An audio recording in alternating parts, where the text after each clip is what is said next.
Elon ने जैसे ही जमीन पर हाथ रखा, मिट्टी ने उसका हाथ पकड़ लिया। मानो जैसे मिट्टी उसको अपने पास बुला रही हो। उसका हाथ वहीं फंस गया और वो चाह कर भी अपना हाथ नहीं छुटा पा रही थी। वो बुरी तरह फंस चुकी थी। खिड़की से निका ने एलन को जब बाहर उस हालत में देखा तो वो फौरन उसकी ओर भागी, लेकिन तब तक मिट्टी ने एलन का हाथ छोड़ दिया था। एलन कुछ भी बताने की हालत में नहीं थी। उसको डर था लोग उसको पागल न समझने लगे, कोई उस पर यकीन नहीं करेगा। एक रात एलन को अजीब सा सपना आया। उसने खुद को एक जंगल में पाया। उसके सामने एक बड़ा सा गड्ढा था। उस गड्ढे के अंदर से कोई उसको पुकार रहा था।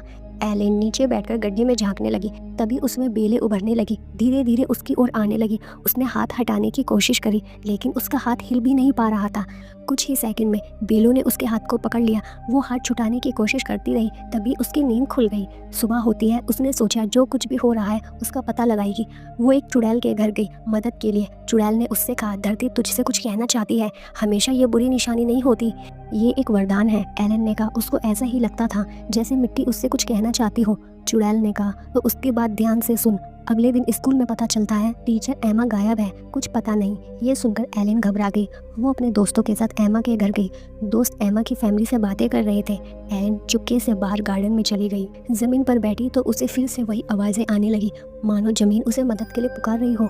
उसने मिट्टी के ऊपर हाथ रखा तो सारी मिट्टी उसकी ओर ऐसे सिमट गई मानो खुद उसकी ओर आ रही हो। एलन ने एक मुट्ठी मिट्टी ली और उसे खाने लगी। अगले ही पल उसकी आंखें बदल गई। उसके आसपास की दुनिया बदल गई। वो दूसरी दुनिया में पहुंच गई। वहां उसने एमा को देखा और जो उसके साथ हुआ था वो भी।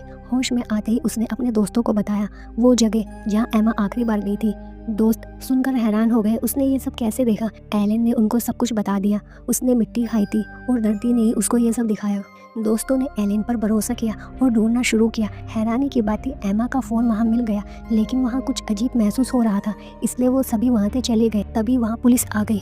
वो कुछ समझ ही नहीं पाए। तभी एक लड़के ने कहा, बाकी लोग भाग जाएं वरना सब फंस जाएंगे। एलन ने जाने से मना किया क्योंकि उसको लगा ये सब उसकी वजह से हो रहा है। उसने दोबारा मिट्टी खाने का फैसला किया। उसने एक मुट्ठी मिट्टी उठाई और खा ली। तभी वो दूसरी दुनिया में पहुंच गई। इस बार उसने एमा को एक जगह पर बंधा हुआ बेहोश देखा। वो उसको जगाने की कोशिश कर रही थी। तभी अचानक एमा की आंखें खुल गई।